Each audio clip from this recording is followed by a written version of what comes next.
ये देखो, तुम्हारा फेवरेट इंदौरी पोहा, पाव भाजी, vegetable sandwich and noodles and chole bhature. Chole bhature? Yes. नाश्ते में कौन ये सब खाता है रोहित? रीत, मैं बस चाहता हूँ कि तुम कोर्ट जाने से पहले कुछ खा लो। रोहित, मुझे बहुत अच्छा लगा देख के कि तुम्हें मेरी इतनी फिक्र है, लेकिन जब तक ध्रुव जेल से बाहर नहीं आ रहा था, मैं अन्न का एक दाना भी नहीं खा सकती। मुझे पता है आज का दिन बहुत लंबा है और मुझे कुछ खा लेना चाहिए, पर मुझसे सच में नहीं खाया जाएगा। लेकिन रीत, ओहो हो। रीत, मुझे तुम्हें देखकर बहुत दुख हो रहा है। अरे तुम तो वो हो जो अनजान लोगों को न्याय दिलाने के लिए दुनिया से लड़ जाती थी, और आज अपने भाई को बचाने के लिए कुछ भी नहीं कर पा रही हो। बस मैं जितना कानून समझती हूँ ना, ध्रुव ने जो कांड किया है उसकी वजह से वो जेल में काफी लंबे समय के लिए सड़ने वाला है। तो क्या तुम तब तक के लिए अन्न जल त्याग दोगी? ओहो, मेरा तो दिल रो रहा है तुम्हारे लिए। अच्छा सुन, तुम इस बुजुर्ग महिला की एक बात मानोगी? जब तुम अपने भाई के लिए कुछ कर ही नहीं सकती तो जिंदगी में खाओ पियो ऐश करो। रोहित, चलो, हमें देर हो रही है। अरे ध्रुव को जेल में कोई तकलीफ नहीं होने वाली, उसे तो आदत हो गई है ना। चौधरी परिवार के लिए जेल तो दूसरे घर जैसा हो गया है।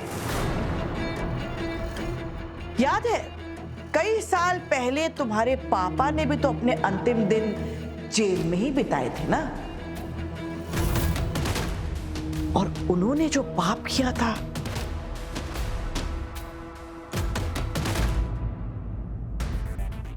मेरी फैमिली के बारे में जरा सोच समझ के बोलेगा शारदा जी, क्योंकि हम दोनों अच्छी तरह जानते हैं कि सच क्या है। तो ये भला बनने का नाटक मेरे सामने मत कीजिए, क्योंकि अगर मैंने पॉइंट टू पॉइंट बात करना शुरू कर दिया तो आपके जॉइंट टू जॉइंट में दर्द होना शुरू हो जाएगा। मुझे ना एक कहावत याद आ गई कि सियानी बिल्ली खंभा नोचे। क्या चल रहा है यहाँ पे? अरे कुछ नहीं बिटिया, ये अपने लीचड़ भाई को जेल से बाहर नहीं निकाल पा रही है, इसलिए मुझे कोरी धमकी दे रही है। तू तो बच गई बिटिया, वो गंदे चरित्र वाला ध्रुव तेरे पति बनने के लायक ही नहीं था। तो अच्छा हुआ किस्मत ने तेरा साथ दिया और समय रहते तेरा तलाक हो गया, तू फ्री हो गई।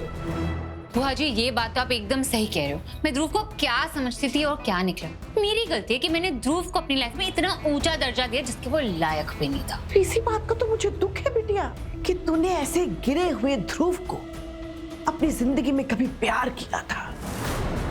रीत, तुम्हें यहाँ खड़े होकर के इन बेकार के लोगों की बात सुन के अपना खून जलाना है या फिर अपना दिमाग शांत करके अपने भाई को जेल से बाहर निकालना है? तुम सही कह रहे हो रोहित, चलो। अन्न का अपमान, देखिए हमारे पैसों पर क्या क्या नाश्ता। अरे आंटी जी, मुझे नहीं लगता कि आपको ध्रुव के लिए ये सब बातें करनी चाहिए थी। अगर उसने कुछ किया है या नहीं भी किया, ये फैसला तो कोर्ट का है ना। अभी से ध्रुव के लिए इतनी भद्दी बातें करना, ये तो सही नहीं है। कीर्ति, तुम्हें ध्रुव के लिए न्याय की मूर्ति बनने की कोई जरूरत नहीं है। तुम मेरे बेटों से भी प्यारे राघव की पत्नी बनने जा रही हो, तो तुम्हें अपनी टीम चुननी होगी। किसके साथ खड़े रहना है इसका फैसला तुम्हें करना होगा।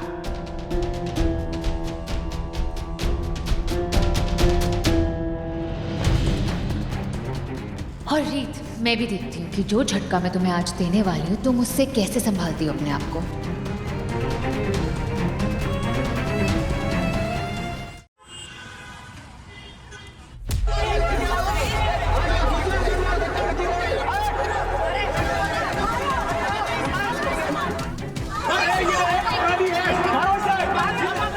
ऐसी वैसी देने जैसे हमारी बहन बेटियां सुरक्षित नहीं है।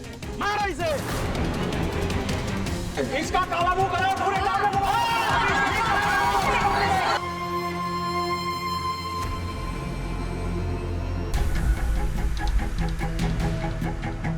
ये इसी लायक है, इसके साथ ऐसा ही होना चाहिए। मारो मारो इसको, मारो।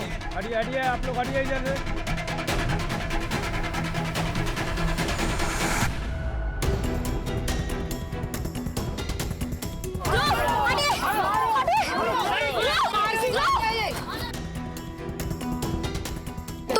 तू ठीक है ना? इसके साथ ऐसा ही होना चाहिए। खबरदार जो किसी ने मेरे भाई को हाथ लगाया तो पीछे हटिए आप लोग। आप एक मुजरिम को बचा रही हैं। मैं सच को बचा रही हूँ और न्याय अदालत में होता है, सड़क पे नहीं। आप जैसे जर्नलिस्ट को अपनी टीआरपी बढ़ाने के लिए इस तरह की मीडिया ट्रायल नहीं करनी चाहिए जहाँ सड़क पे न्याय हो रहा है। आपको इसे ताकत नहीं देनी चाहिए। शर्म आनी चाहिए आप लोगों को कि आप ऐसे गुंडागर्दी को हवा दे रहे हैं। अरे शर्म तो तुम्हें आनी चाहिए, औरत होके एक औरत के गुनहगार को बचा रही हो। मैं तो कहती हूँ इसे भी मारो, औरतों के नाम पर दबाए ये। मारो इसे। हाँ, बिल्कुल सही है। मारो इसे। बहुत अफसोस की बात है कि आज एक औरत दूसरी औरत को न्याय दिलाने के बीच में बाधा बन रही है। अगर एक औरत ही दूसरी औरत की दुश्मन बनेगी तो कैसे मिलेगा औरत को सम्मान? आज का सवाल, एक औरत की इज्जत पे हाथ डालने वाले को दोस्त कहेंगे, भाई कहेंगे, या कहेंगे एक अपराधी?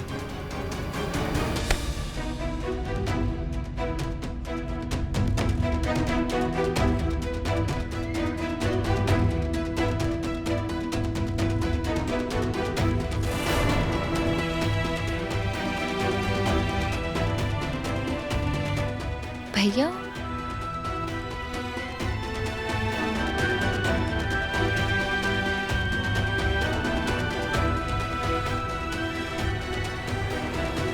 पीछे हटो, मेरे कहा पीछे हटो।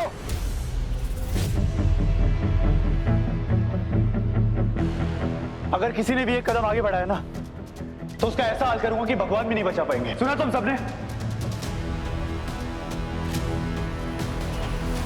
तुम्हें एक अपराधी को नहीं बचाना चाहिए। हाँ, तुम्हें तो औरतों की सुरक्षा के लिए खड़ा होना चाहिए। देखिए मेरी बात सुनिए, ध्रुव ने कुछ गलत नहीं किया है, उससे किसी लड़की को कोई खतरा नहीं है और इसका सबूत है मेरे पास।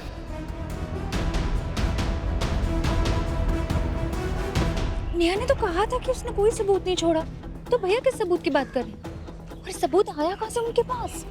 देखिए वो सबूत मेरी कार में है। मैं एक बार वो सबूत ले आऊं, उसके बाद आप लोग तय करना कि ध्रुव गुनहगार है या बेगुनाह।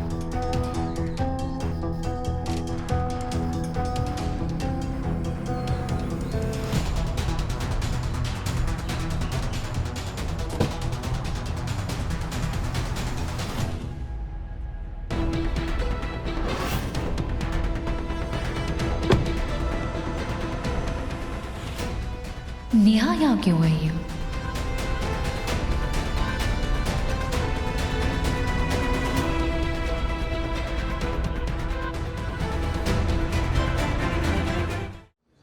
इंस्पेक्टर, नेहा ने ध्रुव के खिलाफ जो भी कंप्लेंट की तो उसे वापस ले रही है।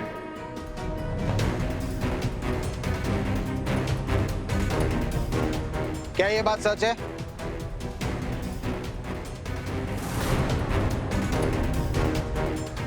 चलिए।